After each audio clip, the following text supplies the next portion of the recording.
All right, there is a great view.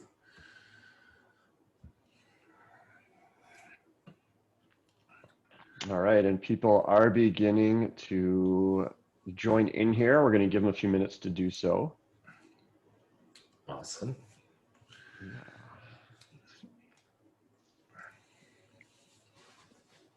So welcome everybody that's joining. We're going to give everybody a few minutes to get signed in here. So Robert, I haven't checked in a while. How's your blog going? Are you still keeping up with that, or? Yeah, keeping up with the blog. Doing a lot less because I'm focused on redoing the office for a friend of mine. We're going to do coding on Twitch. So we're going to do a live coding sessions where we take technologies and we're going to code it live. So I've been less in the blog, more on trying to get the studio. So if you see the lighting, the camera, the boom mics that I have sitting up here, it's generally for that. Nice. You'll have to let us know when. Have you set your presence up on Twitch yet, or is it still in the works and you haven't quite set up your presence yet? I'm up on Twitch. It's a lot of, you don't just jump onto Twitch. You have to kind of test run it, do test runs, and then audio, and then someone's remote. You have to pipe their audio in through NDI. So there's a lot of testing that goes on through it. You don't realize what it takes to put on a show, and you're like, oh, it's an internet show. It's not that hard. It is that hard. Hello, everybody who's joining. We are going to give people a few minutes to get signed in here. We are also going to enable people's ability to share their video and unmute themselves. So I'm sure no one's a stranger to Zoom by now, but depending on how the Zoom session is set up, certain things are kind of by default either allowed or not allowed. So we're going to go ahead and give everybody permission to share their video, to unmute themselves if they have questions.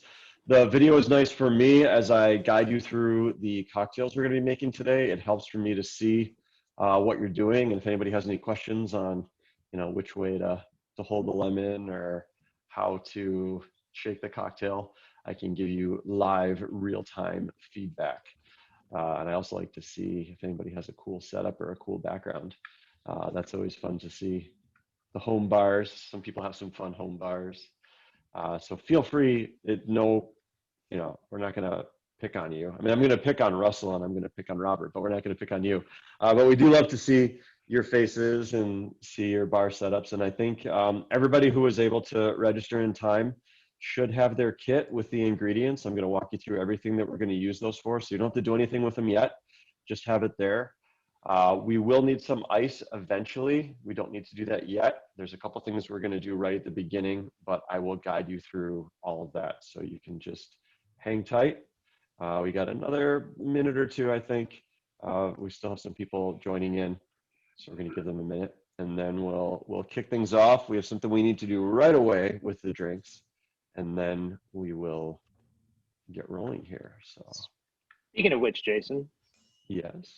I did not see, so I don't know. I don't believe it was supposed to be, but does it matter what tea we have since it wasn't included? Just good old fashioned, or is there specific flavor tea, or is it just regular tea, or so far tea bags? Yeah, I thought the kit came with the tea bag. If it did not, then any flavor will work. I think a fruit flavor is best. Okay. It came with peach, didn't it? I do believe that the kits did come with a tea bag. The one that I had been mailed had like peach flavor, I think. Okay, yeah, mine came. Maybe keep digging in there, Russ. Maybe it's under the. Well, it's gone to recycling now, and I'm not going back out there. So I've got good old fashioned Lipton chamomile / I don't know. What's my daughter getting? Lemon chamomile. Russ, did you grab the bourbon in the vodka bottle and throw the rest away? Yeah, I think that's what he did. Just mainline those bad boys. I didn't see anything else. Everything else, yeah. Yeah, so okay, I'm getting some confirmation. I'm getting some confirmation from people that they did have tea in their kit, so we're good on that. Russell, I think you it's just me. Yeah, you maybe missed it and tossed it back. I need better visibility. There should be a tea bag, and I think I recommended everybody get the Bigelow Perfect Peach.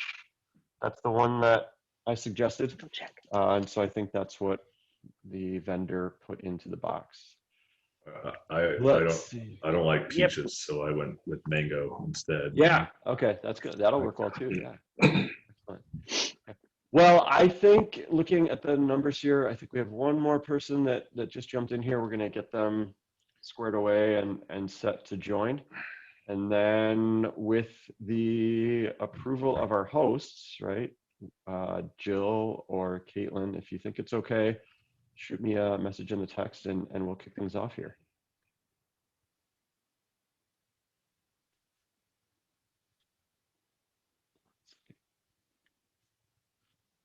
Yeah, I think. They might have muted themselves. No, I got confirmation it's getting. Okay. Hi everybody, welcome. Today we are going to be talking with my friends at Dynatrace and Advizex, and my name is Jason Suss. I'm the owner of a company called A Proper Pour. I do bartending, cocktail classes. I also spent the last 15 years in the software world. So I have merged my two worlds together, the last 10 years of cocktails, the last 15 years of software, to do a fun mixology lesson for you and talk about some things that I think are going to be interesting that are going on in the IT marketplace. Joining me today are my friends Robert and Russell. Robert, if you want to wave, think about it. Yes. Thank you. Russell, if you want to wave as well. We can probably unshare the splash screen and Sure. we can go to the standard speaker view here so everybody can see what's going on. Excellent. I would encourage everybody to use the speaker view on the top right of your Zoom screen. There's an option that says view. You can choose speaker. That should make whoever is talking highlighted. And if it doesn't, then we can have one of our hosts highlight by spotlighting someone. Yeah, there we go. Okay, so hi, welcome. We are going to make two cocktails today, and the first cocktail we need to get started right away because it does need a minute or two to kind of do its thing. So in your cocktail kit, I want you to get your tea bag that has been the topic of hot discussion. So grab your tea bag, open it up, and then in anything, right? It can be, I have a mason jar here. It can be a cup, it can be a beaker, anything, right? Go ahead and just drop that tea bag right into that jar, okay? The next thing we're gonna do is you have in your box also a little bottle of vodka. And yes, Stanley, you can pin the video if that helps for you. Otherwise, we're gonna do our best to kind of automatically spotlight the people that are talking. So in your box, you should also have a little bottle of vodka. I have a lot of people's favorites here, Tito's, yes. So let's take that bottle of vodka and all of it, right? Because that's 4 ounces. And we're gonna go ahead and pour that whole bottle right into whatever jar you have used to put your tea in. So we're adding 4 ounces, that whole bottle of vodka, to the jar with the tea bag. That is step 1. So I'm seeing, I think, and also, like I said, most people are probably familiar with Zoom by now. Feel free to use the chat if you have any questions, if anything's unclear. There is also the Q&A feature. We'll keep an eye on both. The chat's probably the fastest, but we'll keep an eye on both. Everybody has the ability to unmute if needed. You're welcome to ask your question, but you have all those options available to you. Okay, so the vodka is in the jar with the tea bag. It's gonna just do its thing, and if we look already, right, just a couple seconds, we already see that starting to take on some color. That's good. We're doing a rapid infusion here, and alcohol has the ability to extract flavor from things just like hot water does. So if you want to do a non-alcoholic version of this drink, just add 4 ounces of hot water. If you're going to do the regular alcoholic version of this drink, use the vodka, but it works exactly the same if you use the hot water as if you use the vodka. The next thing I need you to do is you have some honey, I believe in the form of little honey sticks. Let's get those opened and squeeze them into something, okay? I have a little, I guess we can call this a beaker, right? Squeeze the honey into the beaker and then just add, and it can just be from the sink or whatever, just a little splash of hot water. That's about, I'd say about the same amount as the honey. So squeeze that honey. Yeah, because we're gonna end up using most, if not all of it. Yeah, squeeze those little honey sticks into some sort of jar or glass or cup, and then add about an equal amount of hot water. And the reason we're doing this is you can see the honey that I have versus what you've squeezed into your jar. This is much thinner. Honey on its own doesn't like to mix in with other ingredients. It's a little too thick, a little too viscous. So we're just thinning it out, essentially making a honey syrup by adding that hot water. And so we'll just add a little hot water, kind of give it a swirl. We're gonna let that sit for a couple of minutes so that it becomes pretty uniform. You can swirl it from time to time, but we wanna get the honey and the hot water mixed there. So I have a few people on video here that I can see, which is helpful to know if they're kind of set and ready. So we're gonna give them a second to do that. Russell is Get my hot water. somewhere getting his hot water. Yeah. Does anybody have one of those fancy instant hots on their sink? Those are great. You just hit the little button and the hot water comes right out. Okay, so just a little bit of hot water in there with your honey. Those are just the two prep things we need to do to make sure everything works out nicely here. We want that tea to steep in the vodka for just a couple minutes. The honey with the hot water is gonna dissolve, right? Again, every once in a while, if you want to get a little fidgety, you can give it a swirl and put it back, or if you have something to stir it with, you can stir it. We just want to thin that out. That way it's going to mix nicely. You will also need a lemon. That should be in your kit. And you will need a tall glass for this drink as we get closer to the finish line. And some club soda or seltzer water or bubbly water or fizzy water or whatever your regional dialect refers to water with bubbles. Here in Minnesota, I live in Minneapolis. A lot of people call it bubble water or fizzy water. I grew up in upstate New York. They called it soda. Some people called it pop. Some people call it club soda. New York City, a lot of people call it seltzer.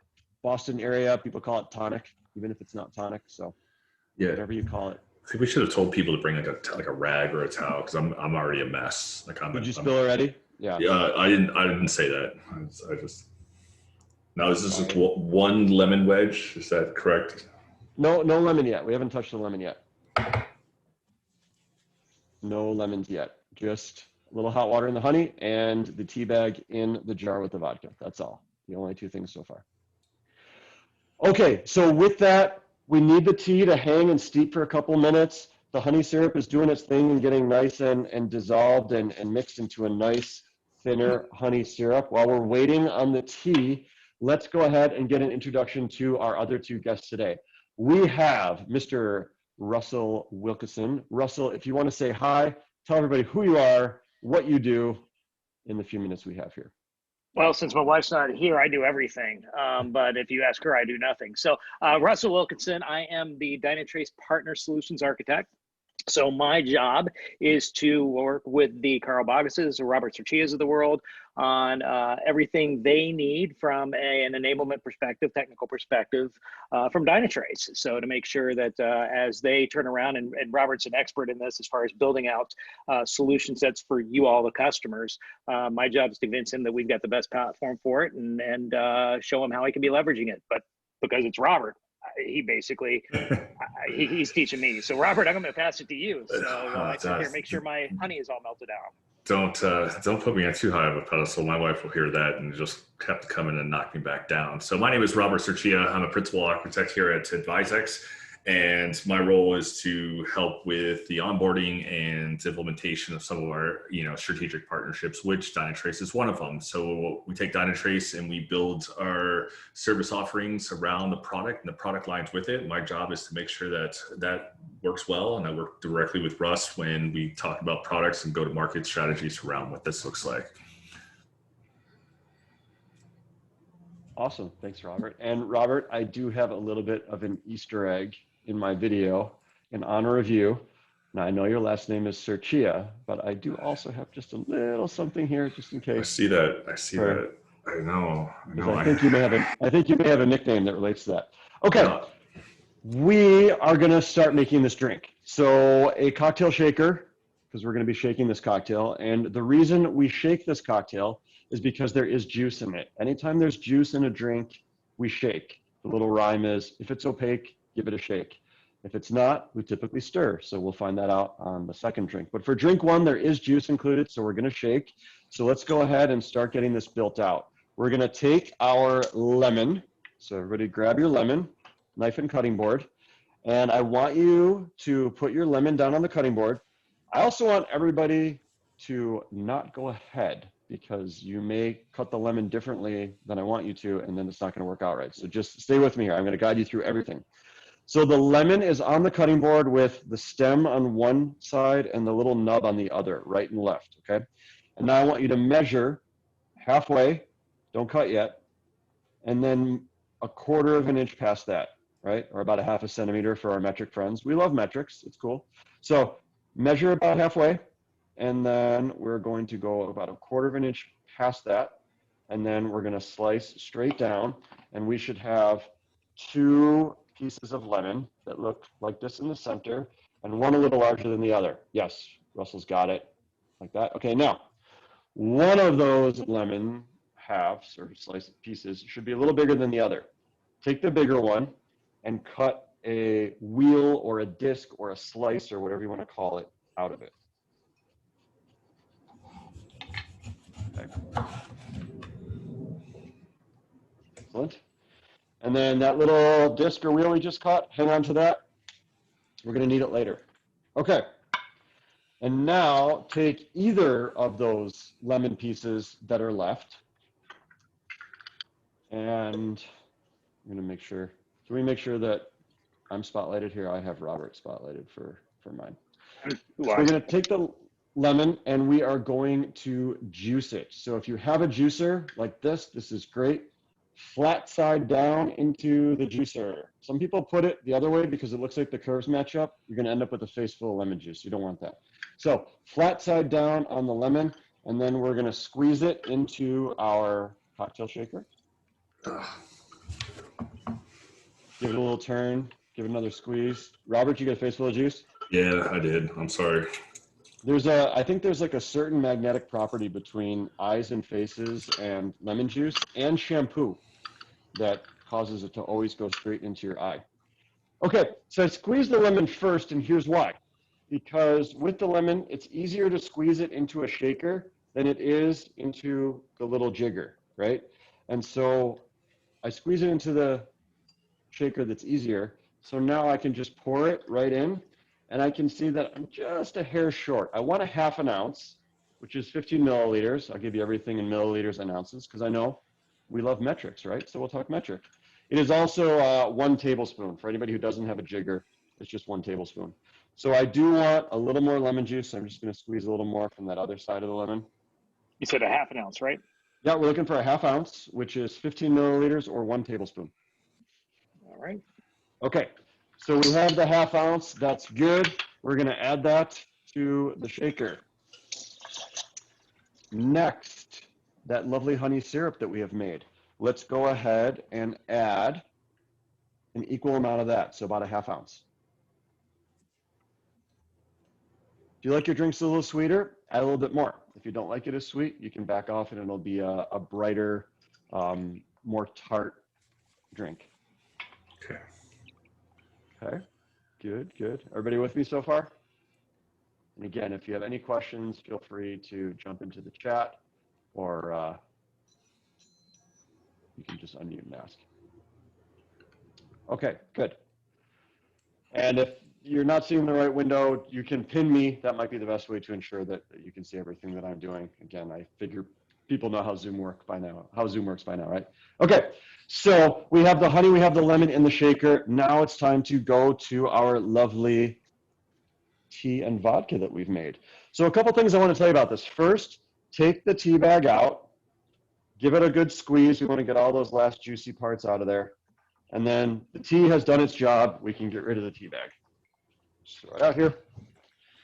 And now what we're left with, I'm going to teach you a trick. So a lot of times what happens, as I can see on people's video, they grab this, they stick it up to their face, and they smell. Don't do that, okay? There's a better way to do this. If you're into wine, anybody into wine? Wave if you're into wine.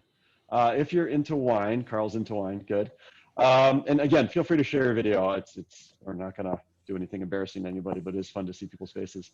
If you're into wine, a lot of times what people do with wine is they take that glass, they do a big smell, and they talk about how it's reminiscent of fresh cut garden hose or moss growing on a piece of slate, right? All those sommelier terms. When you're smelling a spirit, whiskey, gin, rum, anything like that, you don't want to do that because the alcohol content is too high and it's too strong. So the trick is to take it, put it under your nose, open your mouth, and then breathe in through your mouth. And what happens is you get a very gentle current that kind of comes through your nasal passage, and it makes it easier to kind of smell that without that aggressive burn of the alcohol, right? So if you're smelling a whiskey and you want to kind of pick out those subtle nuances of aromas, that's a good way to do it. So this tea, very peachy. To me, it gets like more, a little bit of spice, some peach, like peach skin, more so than like the actual flesh of the fruit. It makes a real nice thing.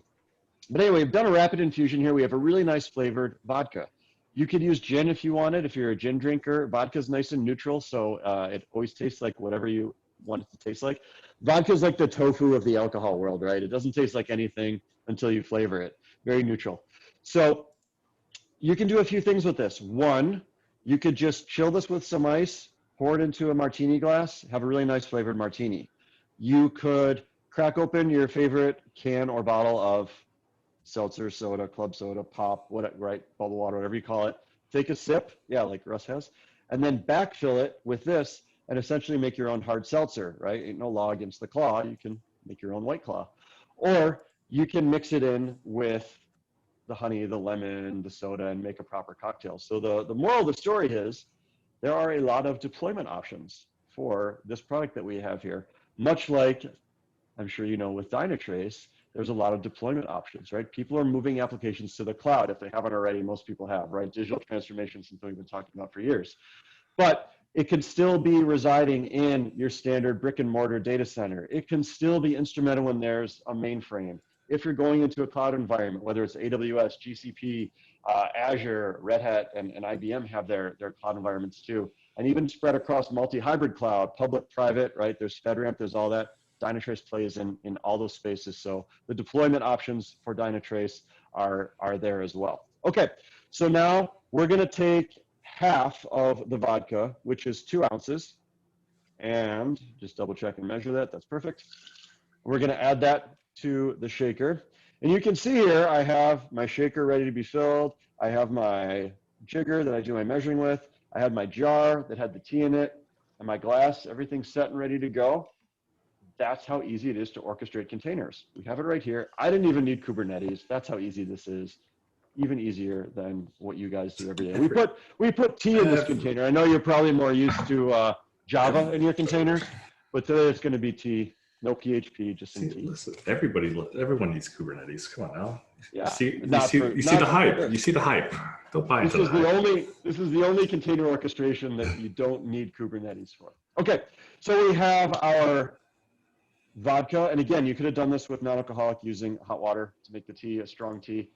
Vodka, honey, lemon in the shaker. Now we do the thing. We get the ice, which I have right here. I'm going to give everybody a second to get their ice. I know not everybody has it here. What ready.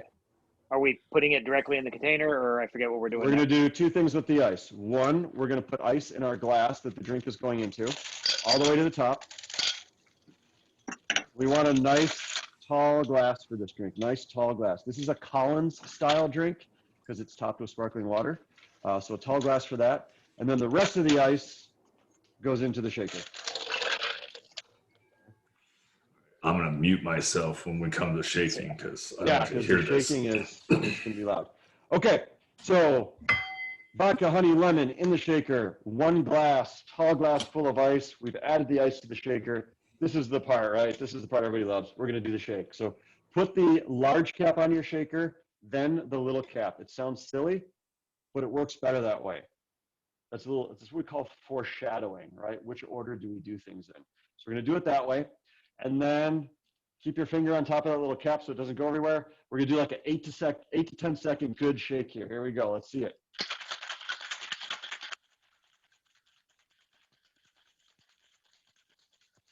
Beautiful. Okay, now the little cap comes off first gently. That breaks that vapor seal. That makes it easier to take the larger cap off. Okay. Now, a lot of times what I'll see people do is they will pour this into the glass and then top it with soda. That's fine. I think there's a better way. So what I like to do is I take my club soda, it's already here, one step ahead of myself. And I'm going to add that club soda. I think you have an adorable little can of, did you get Fever Tree club soda? Yeah, that's a good one. You did. Yeah, we did. Excellent. So we're going to add, what's that, like a 6.8 ounce can, roughly? Just looking for that. 5.7. 5 ounces. 5.7. Okay. 5.07. So let's use half the can, right? So about 3 ounces. I'm just going to eyeball 1, 2, 3. Okay, we want about 3 ounces or half the can. The good news is everything you have left should be enough to make a second cocktail. If you need to make one for someone else later on, or you just feel like making a second one as we go on here. So I've added it to the shaker, and I do that for 2 reasons. One, that tends to fizz up, right? That fresh bubbly soda. I want it to fizz up in here where there's lots of room for that to happen, and not fizz up in here where it spills over the side of the glass and makes a mess. I may not have a towel like Robert has next to him. So I add it to the shaker, and now the additional benefit is by adding it gently to the shaker and now pouring it into the glass, it's going to mix as it pours. And so I'm not going to get that strong drink at the bottom and the plain club soda at the top. And if you do it right, you should get a perfect pour just like that, or a proper pour. A proper pour. Yes. So we have our drink. It has this nice, beautiful reddish color. I do think part of the tea has a little hibiscus in there, which gives it that nice color. Let's grab our lemon wheel that we cut before. And I want you to cut it just below the center, all the way to the edge, so we make a little notch. Okay, so you can see there's a notch there. Maybe you can see it against my forehead better. Got a haircut today, so there's not much left to see. We are going to then take that, and that notch will allow your lemon to sit beautifully on the edge of the glass. And I like the way that yellow of the lemon contrasts against that pink of the drink. Right? It's got to look nice. We're going to charge you $14 for this at a fancy cocktail bar. It's got to look nice, right? And then because there's the big lemon wheel on top, sometimes it can be a little awkward to bring to your face. We don't want it to hit us in the face. So I will use a straw in this drink. It's compostable, so nobody worry. We don't want to use the plastic straws. We know they're bad. But we have our peach tea infused vodka Collins. So let's take a sip, see what we think. This is a drink. Yeah, does everyone's drink look like mine? I'd love to see, how did it turn out for everybody? Feel free to turn your video on and hold up your drink. And you can also it's take a good. picture of it. It's good, but messy. I will say that. Like my office is a mess. I'm in here. But it's delicious. So in other words, Robert, you should have Twitched this, right? Send it on Twitch as well. No. You'd have gotten 1,000 likes by now, 1 million. So the drink is something that we typically refer to in the industry, right, as a crowd pleaser. This is a drink that most everybody would like, right, unless you have something really against peach or lemon. Vodka's pretty neutral. Club soda's pretty neutral. It's not a very strong drink. It doesn't have a lot of strong alcohol, feel to it. It's not really bitter. It's not really spicy. It's a drink, you can make 10 of pretty quick if you batch it out ahead of time. People come over and just hand it to them, right, and they'd probably be pretty happy with it. So I like to make this for people because chances are they're going to like it. Now let's talk about how we did it. We did it in a very specific way. We juiced the lemon first because it's easier to juice the lemon into the large shaker than into the jigger. And if we put something else into the jigger first, we'd end up having to measure twice, which is redundant. We don't want to do that. Then, right, we made sure we steeped the tea ahead of time so we didn't have to sit there waiting for the tea to steep while the other ingredients were already there. We didn't get the ice until the very end because if we had put it in the shaker in the beginning and poured stuff into it, it would have sat there and melted and over diluted the drink. So there was a very distinct order, right, that I prioritized and did in a sequence to make this drink the way that I made it. And so I'm going to use that as kind of a way to lead into Robert, who, now that he's mopped up all of the mess in his office, is going to talk to us a little bit about why does prioritization and sequencing, yeah. Sequencing. Why does it matter? Why does it matter, and how does that play as you migrate your applications, as you, go through your digital transformation? So I'm going to turn it to Robert to elaborate on that a little bit, and Sure. Russell may even have an opinion or two on it. So, and as we're, helping customers and helping anyone move to the cloud, and this journey that we do for the cloud, and I hate to use the word journey because it's, never really ends. What we've learned is, that prioritization, that sequencing, kind of what we did with the cocktail and why was it important is even more important. And what we've learned is when sometimes we don't need to move everything, right? And sometimes we need to move this small little piece because everything else is dependent upon that. And that's where, you know, as we're going through and we're looking at how to build this, you know, amazing drink, it kind of is akin to, you know, the prioritization that we do. And when we leverage, you know, tools like Dynatrace for that, you know, PurePath and SmartScape give us that ability to see not only where everything's at, but what's the interdependencies and what should be that prioritization and moving. And, you know, Russell can obviously go deeper on those two technology stacks, but when we're looking at digital transformation, we look at any type of modernization effort, whether it's internal or external, prioritization and sequencing is key, so you don't miss something, or, you know, you don't get out of sync of what you want to move or what you need to move, depending on the dependencies for what that looks like. Well, and the other part you use the product for on that, Robert, I believe, is also for validating that you achieve the business outcomes of that migration. You don't, you know, it seemed like, and your experiences, I think, are similar to mine, where it seemed like about 4 or 5 years ago, I mean, just, it was kind of like Tom Hanks in Big, where he walks in the room and they're playing with the little buildings that turn into robots, and he goes, "Why not bugs?" And they all come out of there. He just said bugs, and that's all he said, and everybody went, "Wow." It seems like 4 or 5 years ago, everyone said cloud, and we all just rushed for it. And now everyone's backing off and going, "Whoa, wait a second. Why did we go there to begin with?" I think it's when they see the cloud bill is where everyone gets scared. You see that cloud bill and you're like, holy God, it's 30% more, 40% more in some cases. And if you've done no, you know, rationalization of your portfolio, you know, 20 years, 30 years of, you know, IT growing in a data center, you really don't know what's there, right? And we try to say, yeah, we know everything's there. I got a spreadsheet over here and it tells me everything. And we get to customers and they don't know. And we've moved things to the cloud that had no business being moved, but we moved them up there and they were running. And it's one of those things that we want to tell customers, wait, everything doesn't need to go, right? So let's look and make sure it needs to go. And can we modernize it, right? Can we make it optimal to run in the cloud? Exactly. So excellent, man. I'm glad to still continue to partner up with you on these opportunities you guys have been working on. So all I can say is Joe probably just heard me use a movie reference I hadn't used yet. So hopefully, Joe, I'm still keeping it fresh. So coming up with new movie tie-ins.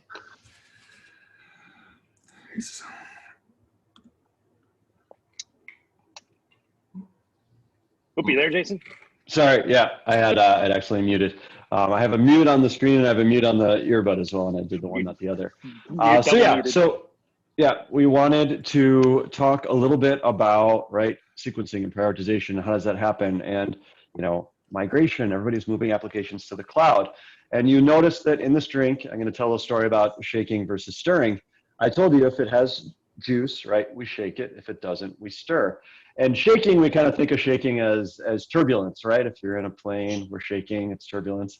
So when does turbulence typically happen? I know most people on here, you probably done some flights in your day. We know that turbulence typically happens when you enter the cloud, right? And so when using things like Dynatrace, right, with the visibility, with the instrumentation, everything it's able to collect for you, you can avoid that turbulence. And when Robert was talking about, you know, the ability to have SmartScape and that visualization, if anybody hasn't used Dynatrace yet, so obviously I've experienced with Dynatrace, right? Let's just say I already had the shirt. And SmartScape, for those that don't know, basically, once you install the Dynatrace agent, it automatically goes out and it figures out everything that's in there and tells you, here's everything that's out there. And this looks normal, this doesn't, right? And it builds it all out into what they call SmartScape. And it's a visual representation of the entire environment. I need that for my liquor collection, because I have an entire wall down there of stuff.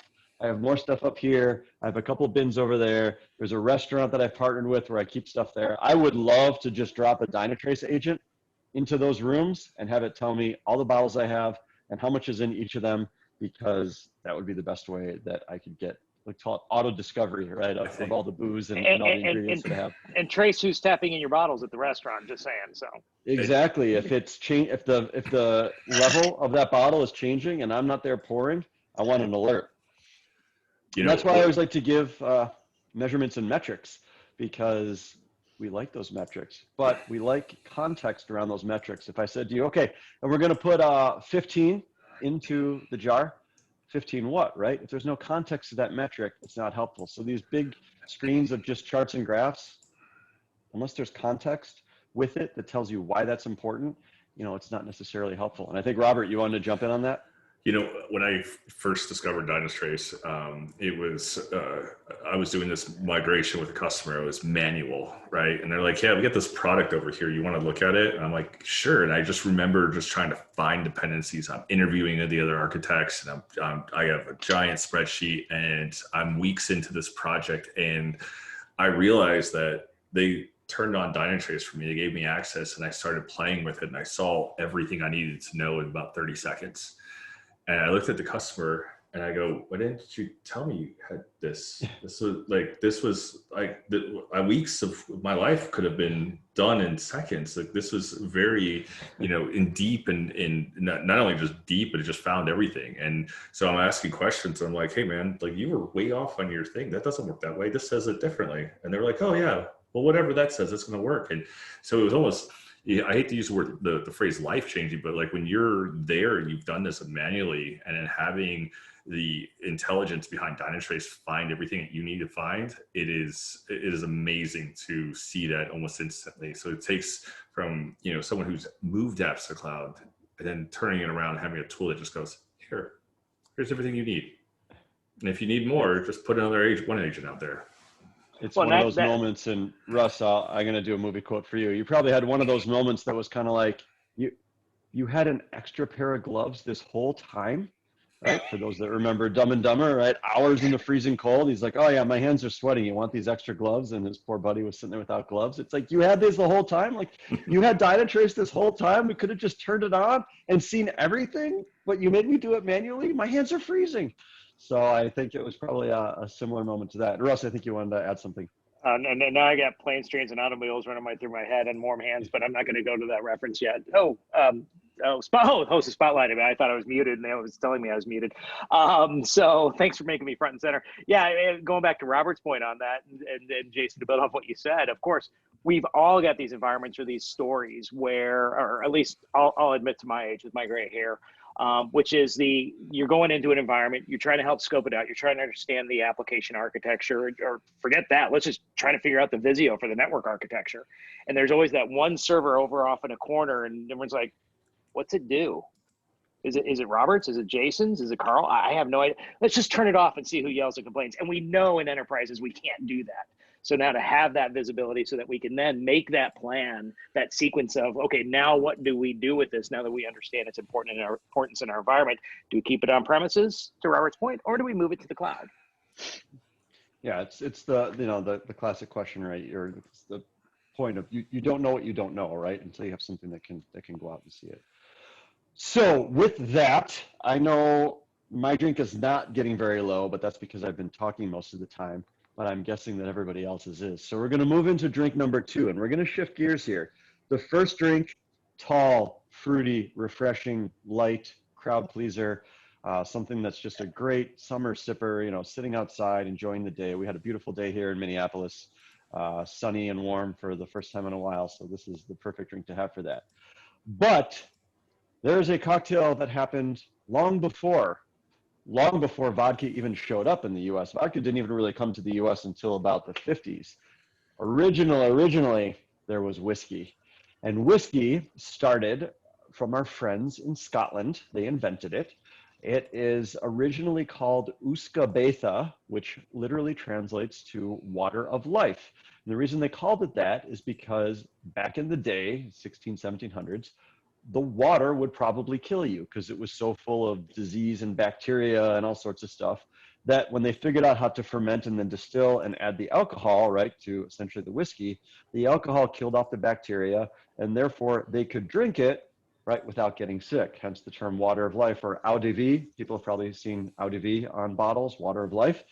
So Uska Betha became Uska, became Uski, became whiskey. And that's how the word whiskey came to be. So let's talk about whiskey. In your kit, you should have a little bottle that says bourbon on it. Let's talk about bourbon. And I think one of the best representations of bourbon is probably the company that makes the most of it, Jim Beam, a household name that everybody should be familiar with.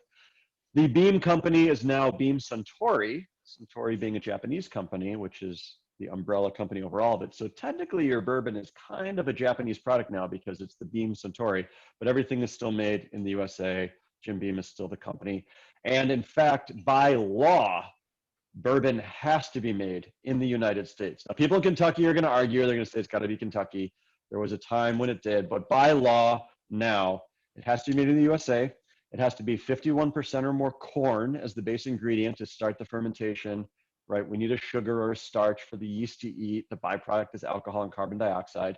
And then it gets distilled. So they ferment it, essentially they kind of make like a beer, and then they distill it, which you heat it up, the alcohol evaporates off, it condenses, and now you have your white whiskey, right? And that white whiskey gets aged, and it gets aged in a barrel. And that barrel is typically, or by law for bourbon, white American oak. And they typically char the inside somewhere between a 1 and 5 level of char. And there's people, we had an event Doesn't have with to be new. Yeah, white new, oak? never used before. Yeah, so never used before. And those barrels, they can vary a little bit in size, but for the most part, they have to be white American oak. They can never have been used before. They char the inside, some char level between 1 and 5. The bourbon goes in, it sits there for some specified amount of time. That's up to the distillery and how long they want to age it. This is somewhere between 4 and 8 years. Basil Hayden's is 8 years. Basil Hayden has a 10-year version as well. Sometimes you'll see age statements on bottles, sometimes you won't. But there is someone who's in charge of that whole barrel process. And in fact, we did an event with Jefferson's Bourbon a little while back, and they had their chief barrel officer come on and talk to us about kind of experiment they did where they used different types of barrels, different types of wood. They took their bourbon and then aged it again, right, in French oak. Wait, there's a chief barrel officer? Like there's a guy who's okay. And you know, I'm updating my LinkedIn resume. Yeah, right. That's right now. That's a real thing. Chief barrel officer. So the chief barrel Actually, officer that would be knows. a Cooper, right? No, the Cooper makes the barrels. The chief barrel officer is the guy who knows, or girl, who knows what barrel it was put into, what kind of wood, the tree that it came from, you know, how old was the tree, what's the char level on the wood, did they use French oak, did they use white oak, and this guy knew everything about it. And you know how he was able to remember and keep track of all that? He subscribed to premium log analytics. Come on, logs with the barrels and the trees. We're gonna be here all day. Yeah, I like how someone turned their video on just to do the anyway. But it is true, right? The barrels can only be used once for bourbon. Afterwards, they typically get shipped all over the world. So your bottle of scotch was probably aged in a used bourbon barrel. Your Irish whiskey was probably aged in a used bourbon barrel because they can only be used once for bourbon and then they get sent off for something else. So this drink is going to use bourbon, the official spirit of the United States. We're going to start with that. So we're going to pour it into something where you can stir. This drink does not have juice, so we're going to stir.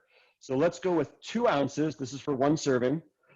You should still have another 2 ounces left of your vodka. You can use that later for whatever you want. But we're going to take 2 ounces, which is half of your little bottle of bourbon that was sent to you in your kit.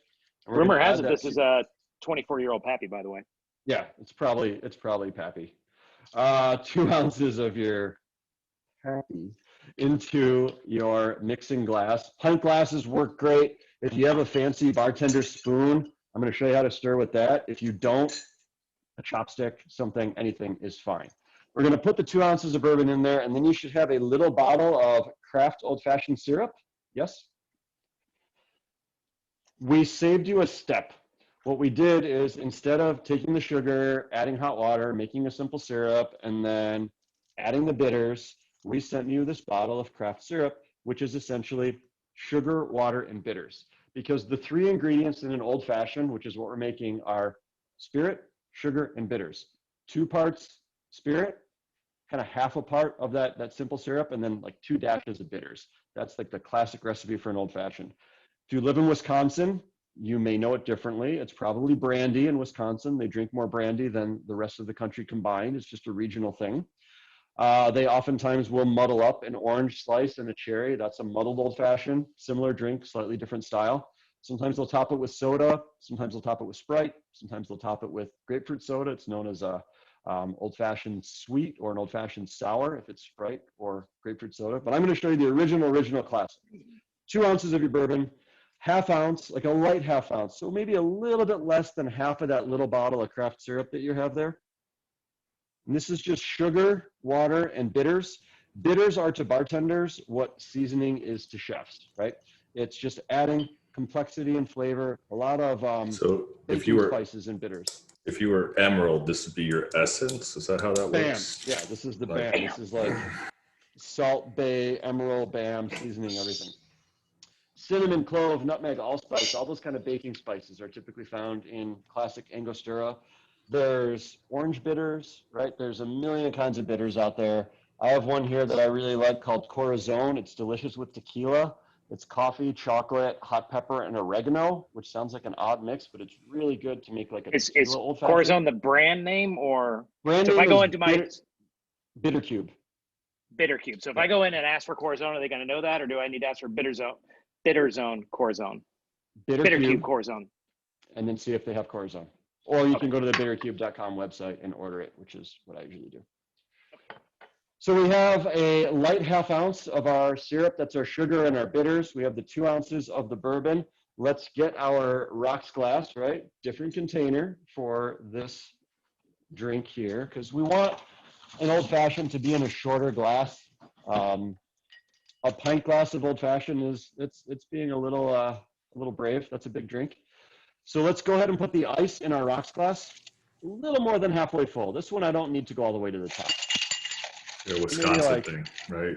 Like, you drink a Manhattan or an old fashioned out of a pint glass. Yeah, exactly. It's probably brandy. It's probably like 6 shots of brandy. And then the rest of the ice goes into the mixing glass. And now there is an official proper way to stir.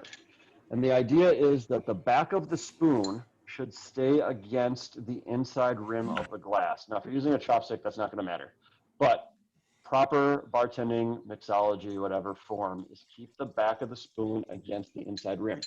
So what that looks like is all the ice should kind of move together and should be quiet.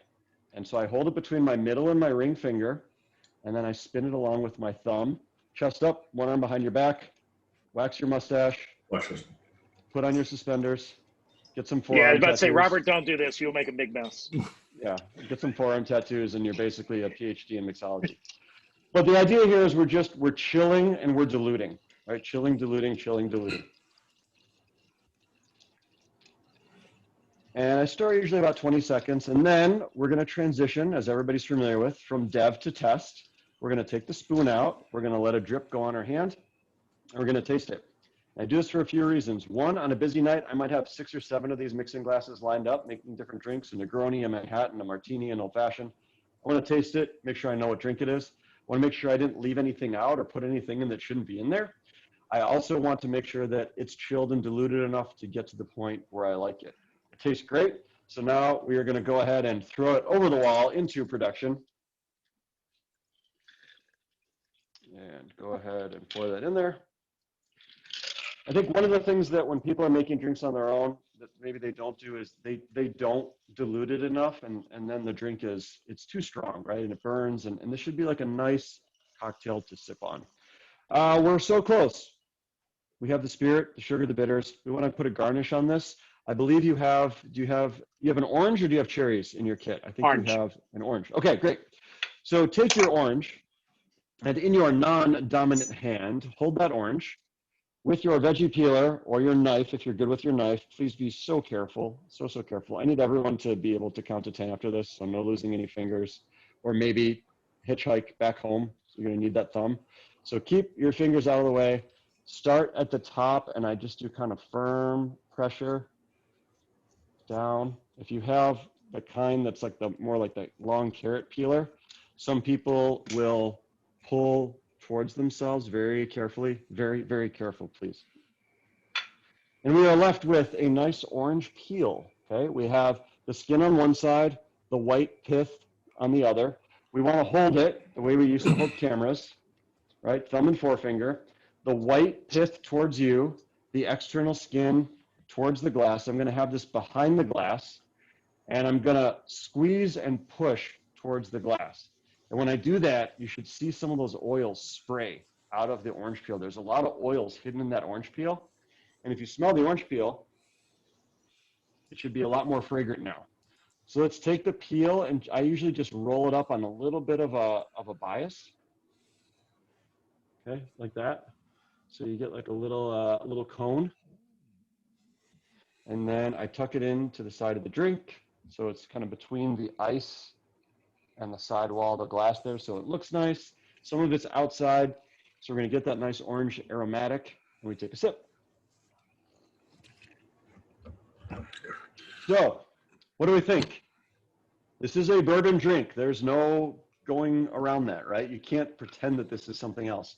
It's stronger. It's what we would call spirit forward. You can tell from the expression on Robert's face. It's not a light sipping drink. It's bourbon, right? You got to be a bourbon drinker.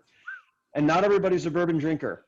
A lot of times I'll ask, like, oh, what do you like to drink? They're like, no brown liquor. And it's like, oh, come on, right? There's so many great things with whiskeys and rums and all these different aged spirits. And I think maybe you had a bad experience and you weren't shown the right cocktail. This is one you need to be a bourbon drinker to enjoy. But there's a lot of other bourbon drinks with ginger beer and lemon, or like a whiskey sour, or even drinks that use just a little bit of bourbon that are really delicious.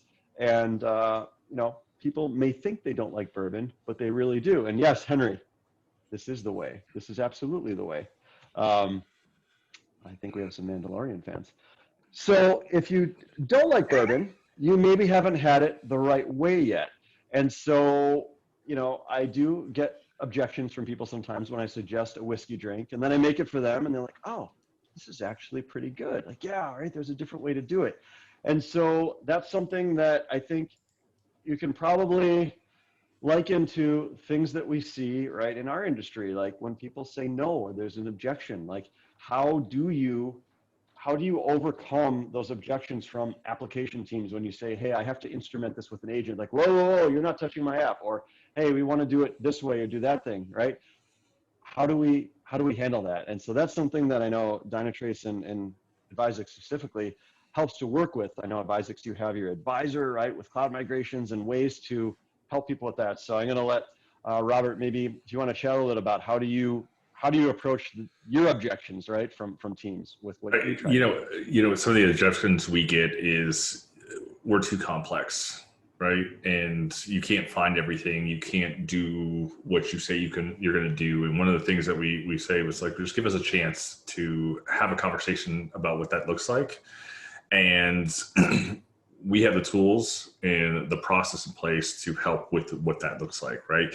So we leverage Dynatrace, right? We're not going out and building something that, is on our own, but we convince them to saying, hey, this tool you've trusted not only for APM, you've trusted for your AI when it comes to no-ops, you've trusted for more than most IT departments have.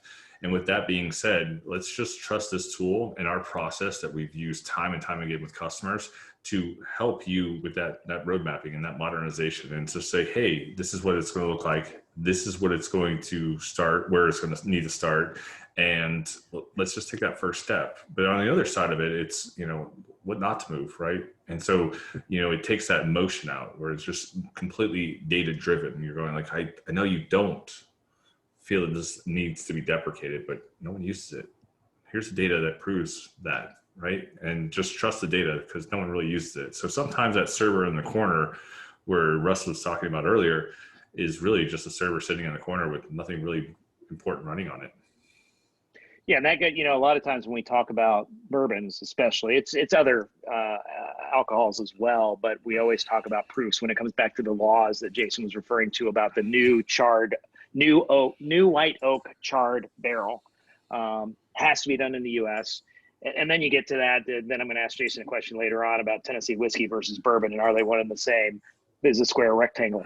But with that in mind, we encourage people to do proofs of concept, just like the laws are around proofs for bourbon, when it can be, what it has to be put in at the barrel from a proof perspective, what it can be pulled from, et cetera. There's some rules there. We encourage proofs. We want you to see, we want you to know, to show that this solution does exactly what we say it does, the way we say it does it. And that's where, Advizex is so strong, is helping customers see that and the ease of which it can be deployed show out its value, and then to augment that with additional services around cloud migrations, things like that. And I don't think people realize how easy it is, right? And the commitment, it's literally installing a single agent, and it does it. And as soon as it ties into the SaaS offering, it's out and running, right? And when customers are done with it, I'm like, uninstall it, right? It's not, the commitment's not there, but when you see the capabilities, that will commit you to that product line, right? Because it's easy to install, it's easy to uninstall, but it's hard to get away from the metrics. It's hard to get away from the tooling. It's hard to get away from the AI and everything that the product offers. It's very hard to let go because you've gotten used to every little detail that's in Dynatrace, and it's literally a platform of intelligent operations.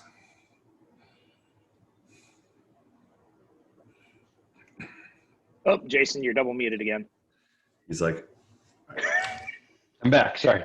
And so, maybe back to Russell and Robert. What are you? We know where people have been, right? And a couple of years ago, it was like, oh, the cloud. How do we do this? How do we do that? Everybody's in the cloud, right? Everybody's either hybrid or they're fully cloud, right? Everything that they do. What are you seeing them do now? What's changing? What's new? I know Dynatrace is adding a security layer, and there's capabilities for security as the perimeter is kind of gone, right? We used to have, like, think of the bars, right? We had a bouncer at the front door, check your ID. Once you're in, right? And it's safe. But now the bar doesn't have any walls, right? Because we got to be outside. And so people can come from anywhere. That ID check has to happen at the transaction, right? So the security has to be happening more in runtime in the application as a transaction happens, validate that this is the right code, it's coming from the right spot, because we've seen, right, that it can be intercepted in the way. There was, a big breach that happened not too long ago.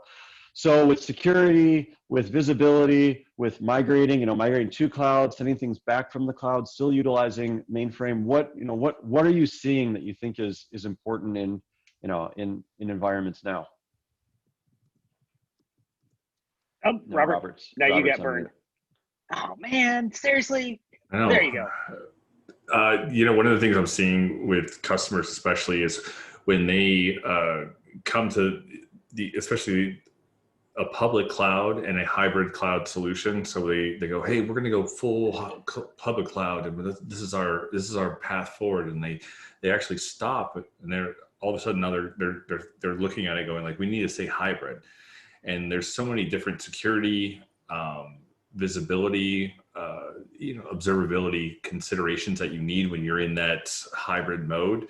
And it's that flip from, hey, we're going to go all into Azure, AWS, or GCP, but they stopped and they didn't take a moment to go, hey, what am I missing in between here and there, right? And so when I see that, I go, hey, we have to, there's a holistic approach to this, because we were planning to be all in, and we're only half in. And what does that mean from not only just a security aspect, but from an observability, right? And so that's what one of the key things is. You're very ambitious in going to the cloud, but you have to stop and take a moment going, wait, what does this look like? Gotcha. And then, so Robert, sticking with you here, as we're getting kind of close to the time here. I don't have a hard stop. I'm happy to stay on and chat more if people have questions. Any kind of wrap up thoughts or things that you wanted to make sure? No, it's one of the few things I want to discuss is that this is not necessarily an end all be all when we're telling customers and helping them with their cloud modernization or digital transformation efforts. It is much more, and it goes much deeper than what that looks like. So when you're doing these type of modernizations, look at the tooling that you have, look at the tooling that you could have, and then evaluate what that looks like. And then, find a partner who could help, with this, who's seeing some of the dredges and some of the pain points with that, to assist in, your journey into the cloud.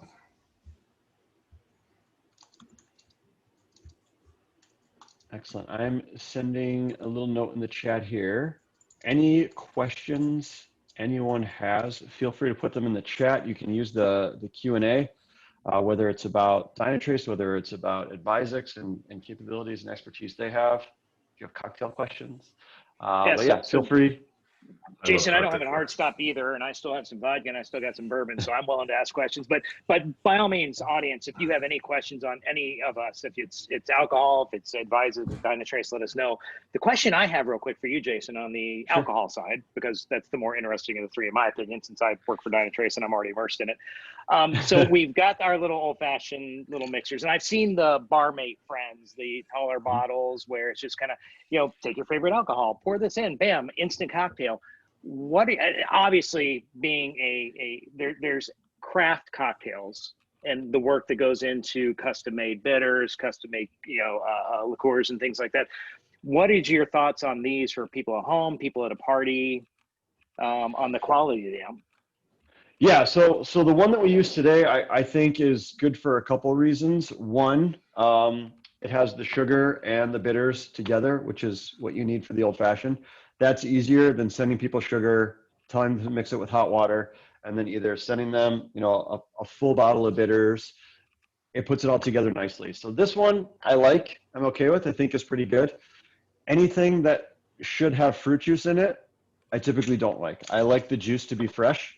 If you want to have the right ingredients, it really makes a difference. And fresh squeezed lime juice or fresh squeezed lemon juice for that first drink will always taste better, right, than anything from one of those plastic neon yellowish sour mix bottles, right? Save the synthetics for your external web testing. Use real fresh fruit for your cocktails. We have a question. Any guidelines on what bitters to use? Yeah, so bitters, right? Let's say that the two probably most common, Angostura regular and orange bitters. If you're using a brown spirit, Angostura tends to be probably more prevalent. So like aged rums, whiskey, old fashions, Manhattans, darker, because it's a lot of heavier like baking spices. If you're doing something like a martini, right, gin, a little dry vermouth, fruit, light bitters. So I would say drinks that tend to have like gin or lighter color spirits, I probably would use orange versus Angostura. Now, like I said, the world of bitters is all over the place. So I have one here, like we talked about before, that's chocolate and hot pepper. I have another one that's all different. They call it Trinity. It's like 3 different kinds. It's cherry bark and vanilla. One thing that I found, there's a really great book called The Flavor Bible, and you can look up an ingredient like chocolate, and it will tell you that this goes really good with hot pepper, oregano, orange, right? And then I know what what flavors to pair with that. So I would say darker bitters with darker spirits, lighter bitters with lighter spirits is probably a start, right? But the best way is with experimentation, right? To try the drink with some orange bitters, try it with some Angostura regular. A little bit of both, right, isn't going to hurt either. It's, a little goes a long way with bitters, and there is a bitter flavor to it. So you don't want to use too much or the drink will start to get bitter. But that's probably a very high level suggestion on, what flavors. Do I have a good summer drink recipe? Ooh. I think the first drink we made is nice for the summer because it's tall, refreshing, and fruity. I think you can't go wrong with a good margarita or a mojito. And there's a lot of variations on that. So the base margarita, Blanco tequila, lime, a little bit of orange liqueur, pinch of salt, give it a good hard shake. Then from there, you can add a little bit throw some strawberries in there, right? Shake it up. Throw some blackberries in there and shake it up. Mojitos are great. They start out really basic. Rum, usually a light rum, sugar, lime, and some mint. They're great with blackberry. You can throw some mango in there. You can throw it in a blender, right, for the margarita, and it makes like a nice frozen slushy drink. Those are always really refreshing in the summer. The Paloma is excellent. Grapefruit juice, club soda, maybe a little touch of agave nectar for some sweetness, squeeze a lime, and tequila. The Paloma is definitely a classic drink. Lavender Paloma last night, Jill says that she really enjoyed. Ratio on a margarita, 2 ounces tequila, 3/4 of an ounce lime juice, half ounce orange liqueur, a pinch of salt. If you like it a little sweeter, I'll add a touch of agave nectar. I like to use that as a sweetener for margaritas, just like a tiny little touch of agave nectar because it tends to be pretty sweet. And then a good hard shake, lots of ice. Sangria. I don't do a lot of sangria, but sangria is nice. A little bit of a spirit as a base. I like brandy because it's fruit-based, so a little bit of brandy, some cheap red wine, and then all the fruit you have. orange, lemon, lime, strawberries, raspberries, throw it all in there, let it sit overnight. And then sometimes you can just add like a splash of club soda, pour it into a glass, and that's really nice and refreshing. White wines work well also for a white sangria. Peach, I know, Robert, you're not a big fan of peach, but if you do like peach, that's good with like a nice, kind of nice light white wine. Typically, I like to use like a Spanish white wine, like a white Rioja, or something like that kind of stays to the area where sangria is drank a lot. I try to stay with regions, right? I use agave with tequila. I use Spanish wine with sangria. So let's see. Any other questions from the gallery here? I see my friend Ryan Reeve is here. Ryan, it's good to see you again.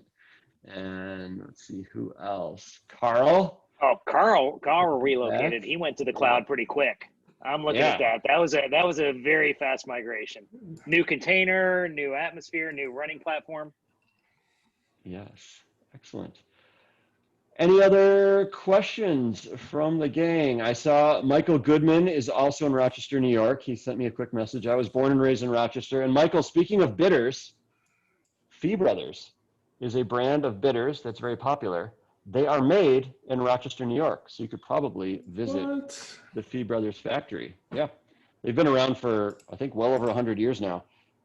Since founded in 1864. So Fee Brothers in Rochester, New York.